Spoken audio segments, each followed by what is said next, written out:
what we're going to do now, this is like part 2 of showing the eventer that's coming back into work after an injury. We've done the dynamic assessment in the arena. We've done a basic static assessment, which I'll do again.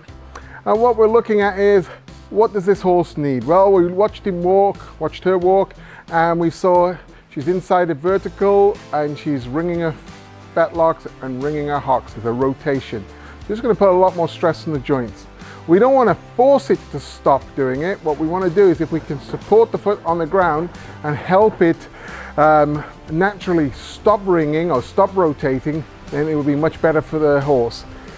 In times past, we might have put studs in to stop this, but then that causes a lot of forces onto the joints by forcing it to stop. What we want to do is to encourage it, give it a platform that it doesn't need to twist on. So we look at the feet again. We've got a nice pastern angle. So we look at the leg's quite vertical, the pastern angle's good. And so the first part of the picture we're looking at is, it's relatively normal, it's in the normal range. I might set the shoe back just a little bit so that if we have an overreach, that we don't hit the front leg with a piece of steel. It'll be with a piece of blunt hoof. When I pick it up to evaluate the trim, now this is the important part. I don't pick it up high, and I try to get the cannon bone vertical in this plane and vertical from the side. So I'm vertical in both directions. I don't push the leg over, we can see there, but what happens then, we don't get a good view of balance. So I'll hold it vertical and vertical, then I can look at it, and I look down, and I look to see if this is perpendicular. Right now, it's just a little bit higher on the inside than the outside. Probably because of the rotation, it's worn the outside away. We look at the foot, it's extremely bare and flat. There's nothing to trim. I'll just shape it up a little bit and clean the frog up. But there's no need to do any negligible sole trimming, maybe just a little bit down around the frog, but we definitely don't want to be taking much off this foot. It's already a little bit footsore on the hard surface. So we've got to look at that. So I'm going to try and get a little bit off the inside, but it's not going to be fixed this time. What we'll find is the shoe will protect the foot, and next time we'll be able to trim it a little bit more balanced. That's the difference between horses that are barefoot and shod. Sometimes we're putting the shoes on, not necessarily because the foot needs to be shod or the horse needs to be shod. What we're doing is protecting our trim.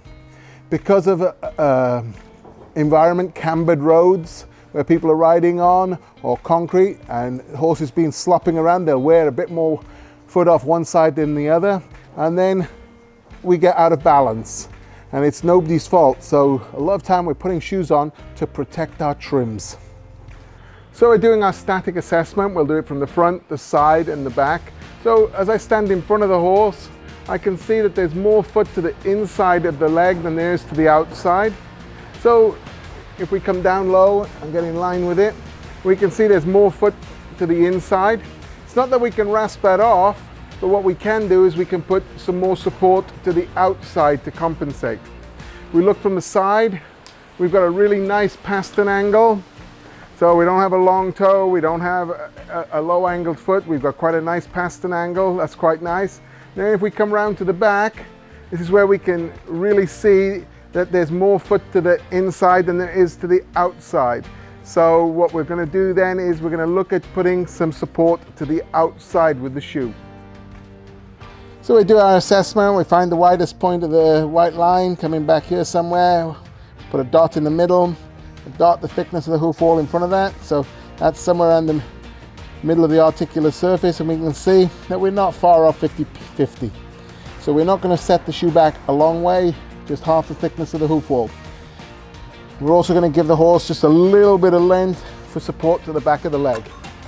The first thing I'm going to do, it does not need much, is I'll clean up the sides of my frog, take off the overlap so nothing can get stuck down the sides.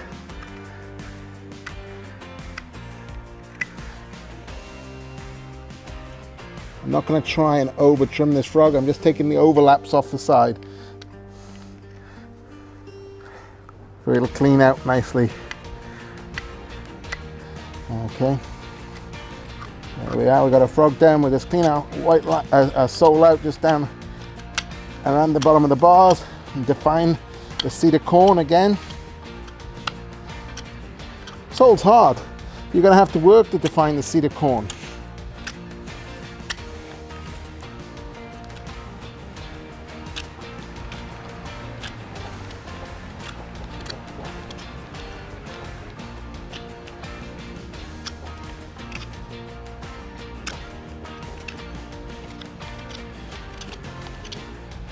Now we defined our cedar cones.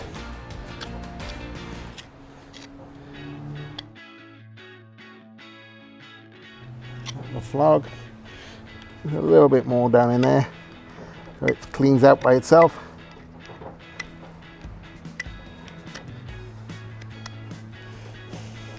Don't want to take much more, we don't want to make it sore. Now I got a wire brush. I look down the foot, and right now it's not that we're high on the inside, we're low on the outside. And I'm just going to take a millimeter off the inside, and that'll be as much as I'll balance it this time. And I'm not going to go and start sticking wedges or anything. I'm just going to be happy that I'm a couple of millimeters out this shoeing, and by the time we get some foot next time, we'll be able to finish the balancing next time. So it's having targets. If we can make an 80% improvement, it's okay. So I'll just take down the inside just a little bit.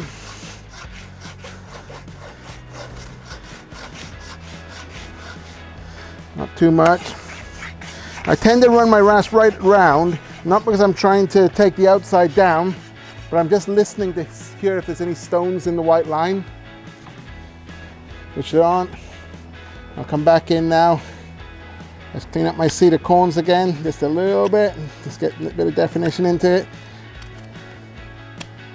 Got a little bit of a cavity there in the heel. So I'll just clean that out, make sure there's no stones in it. No stones.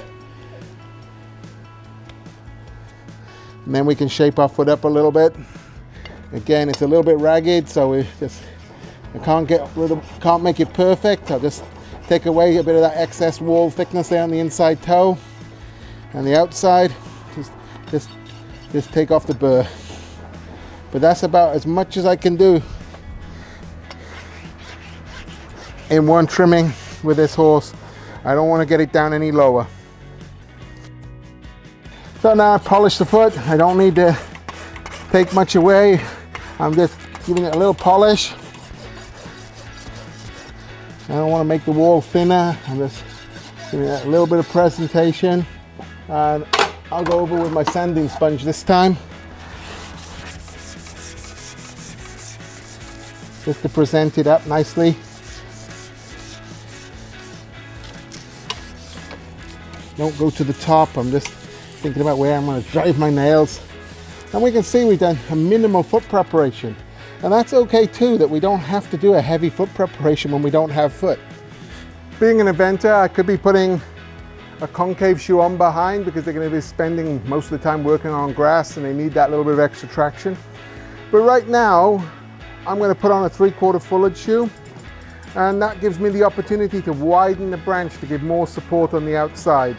So I'm going to take the 3/4 fulled shoe, I'm going to double full of the outside branch so that I can get more support, more width. So support is the shoe wider. I don't just want wider, I also want some extension. So extension means outside the perimeter. So it's how we use our words. Support would be a wider shoe, so we could have something like a suspensory shoe with a wide toe. That's support. Extension is when we fit outside of normal. So like an egg bar is an extension shoe and support. So what we're going to do, we're going to double full of the outside branch. I'm going to grind out or cut out the inside branch to give a little bit less surface area on the inside. Tools I'm going to need is an 8mm tong, and for me it's really important that we have tongs that fit. It's an 8mm shoe and I want tongs that fit, that gives me more control. I want a fuller, so I'm going to use my GDM fuller to widen the branch. I'm going to put 2 lots of fullering into the heel, and we need a hammer. So all our work's going to be done here. Take the shoe out, we'll put it on the anvil, get it in position where we can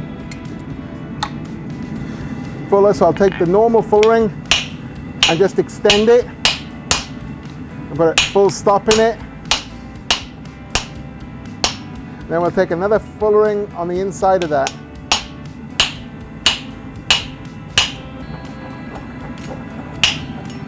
So we can see the difference. If we turn it over, we'll really see the difference. We can see how much wider that heel now is than this heel. We've got our shoe, we're going to just straighten the branch, push it in, thinking of the shape of the foot.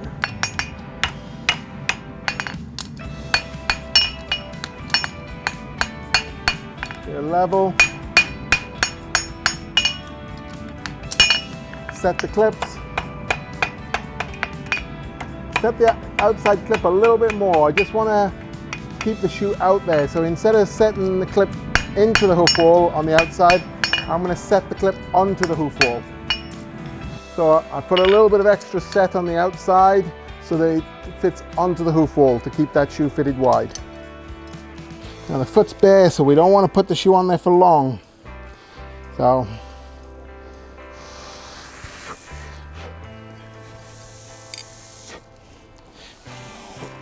inside branch is just a little bit tight, so I'll give it one tap in the toe.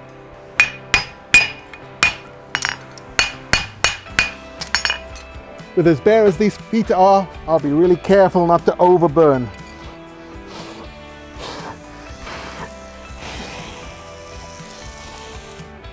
I'll check my fit, just need to clean off the heels a little bit. So a bit of grinding now. What I'm doing is I'm grinding out the inside concave to give it a little less surface area.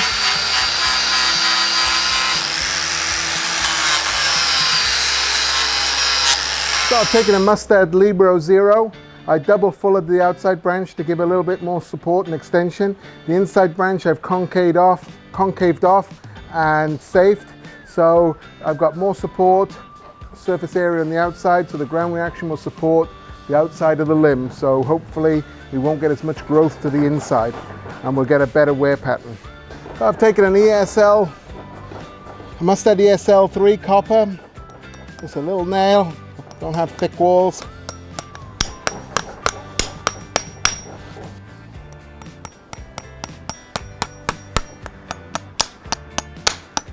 Probably what we've got is a horse with a little bit of muscle soreness up high, because when you're rope walking all the time, one in front of the other, slightly narrow, it's going to put some muscle strain on in the back.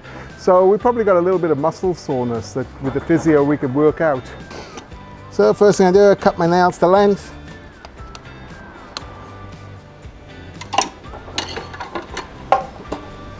Now I'll gouge under each one. Nailing's not quite good enough on the outside, they're not quite in line, but she's not enjoying the process. She's a little bit sore higher up, I would think, so I'm not going to fight it to get a nail a millimeter difference.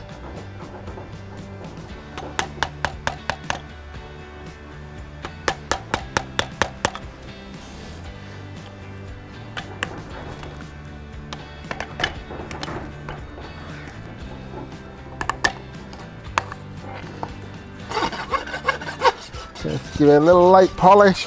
What's important, we don't leave a sharp edge on the front of the foot, just radius that off. Yeah, it's a little bit of stiff grease on it. Just finish it off.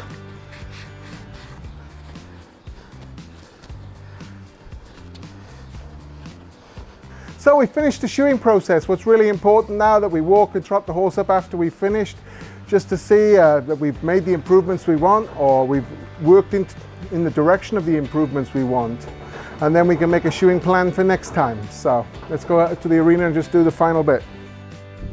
So what we're looking at, we still have a little bit of rotation, but what we also have is muscle memory, and maybe we could do with a little bit more extension next time. I would prefer to move away from normal slowly, so I'm not into just sticking on a big extension, the biggest you can right away. I'd sooner take 2 or 3 shoeings and find out what works rather than putting on unnecessary extension. So yeah, we'll trot up and then we'll be done.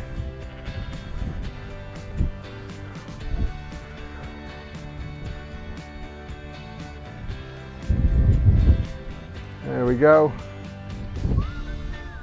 Yeah, we've got a happy horse, more importantly, happy owner.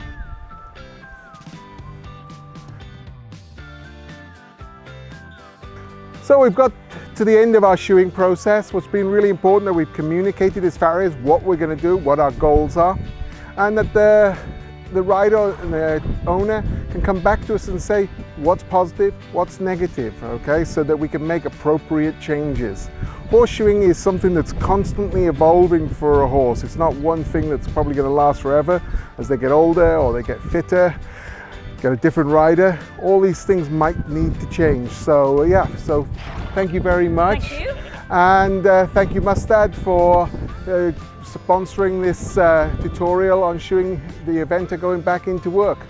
Thank you.